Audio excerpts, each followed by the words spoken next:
Hello, this is Wayne Rivers at the Family Business Institute. Thanks for tuning in. Quick reminder, it's getting down to crunch time. Contractor Business Boot Camp class starts February 18th. So if you have rising high potential people in your organization, sign them up now. It's about your last chance for our winter meeting of this year. Okay? Thank you for that. So this week I want to talk about building accountability into your organizations. This is a huge topic.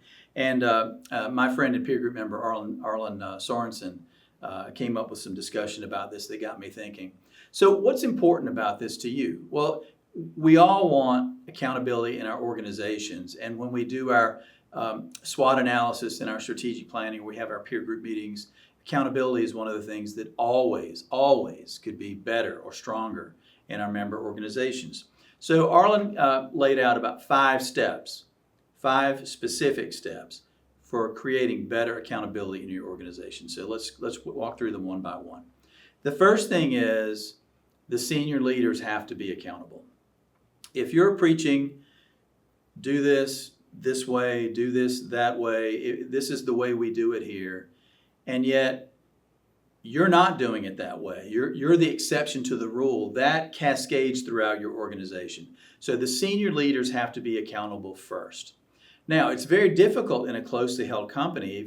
I've always said that in a closely held company, it's almost like being a king. The president or the CEO walks in the door and everybody says good morning and can I get you a cup of coffee and all that stuff, and he says, okay, you go do this and you go do that, and people do it. It's kind of heady. It's kind of ego building, and often I think CEOs and senior leaders don't have anybody in their organizations that can really hold them accountable. It's a very top-down structure. That's why peer groups are so valuable. That's why I treasure my time with Arlen and the other people in my peer group, because, for twice a year, for a few days at a time anyway, you've got some people that are your equal, and they're saying, wait a minute, you committed to do this, Wayne, and yet you didn't do it. We also have it in our organization. I remember our COO one time spoke up in a meeting, and I wasn't following through on a commitment of mine, and he held me accountable in a very charming and tactful way, but by gosh, he held me accountable, and I really appreciated that. So number one, senior leaders first must be accountable in their organizations. The second thing, everybody in your organization needs to know your values, vision, and mission. It has got to be part of your culture, and that connects to the strategic plan, your strategic plan, which I'll talk about next. How we do it here, we tried to figure it out. How in the world do we really hold everyone accountable for knowing the values, vision, and mission? So we started doing sort of random tests, calling on people randomly, but we have a volunteer every Monday in our staff meeting. We have 48 staff meetings a year, and somebody volunteers every single week to do mission, vision, and values, and we rotate, of course, so that everybody has it. So that's a simple way to do it. It sounds kind of cliche and preachy, but it's worked for us. Maybe it can work for you too. Third thing, every employee in your organization needs to know how they fit into the strategic plan. Okay, so you've got your culture items, your mission, vision, and values. You've got your strategic plan that talks about where the company is going during the course of the next 1 to 3 years. And then ultimately, everybody needs a job scorecard. It's a one-pager. It's fairly simple. They talk about it extensively in the book Who. We've adopted it. And everybody has a job scorecard, preferably with KPIs. They know exactly what they're responsible for, like doing 52 blogs a year is one of mine, for example. So it's a fairly easy thing, fairly simple. Again, go back to your book Who, refer to it, and the job scorecard is a nice tool to show everybody how they fit into the strategic plan.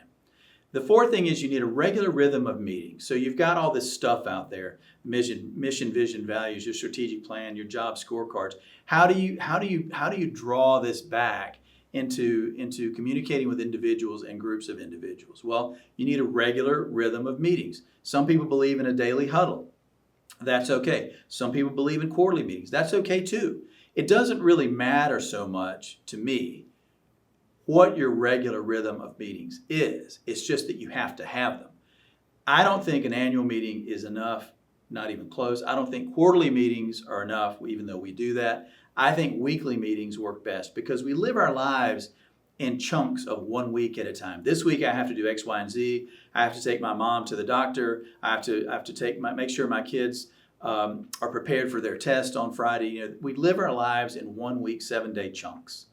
And so to me, the week, and Stephen Covey actually came up with this, the week is the perfect measurement for your incremental progress as a company and as individuals in your company associated with the plan. One of the things frequent meetings does for you is it eliminates surprises. If you're only meeting once a quarter, something could have happened 90 days ago that you don't know about, and now it's too late to fix it. If you're meeting every week and the communication is that frequent, you're less likely to be surprised, and I hate surprises. I bet you do too, okay? And finally, with respect to the strategic plan, you can't do it, put it on a shelf, and then think it's going to have any impact in your organization. There is no finish line to strategic planning. In fact, we use, I don't know if you can see this, but we'll post it. We use an annual strategic planning cycle so that we're always referring back to the plan. So each week in our meeting, we track our incremental progress for our quarterly goals according to the plan. And then we have 4 scheduled meetings per year, quarterly strategic planning meetings, to check in as a group, as a team, and make sure where we are. And then we schedule additional meetings towards the end of the year in the fourth quarter, where we're talking about the previous year's plan and extending out 3 additional years.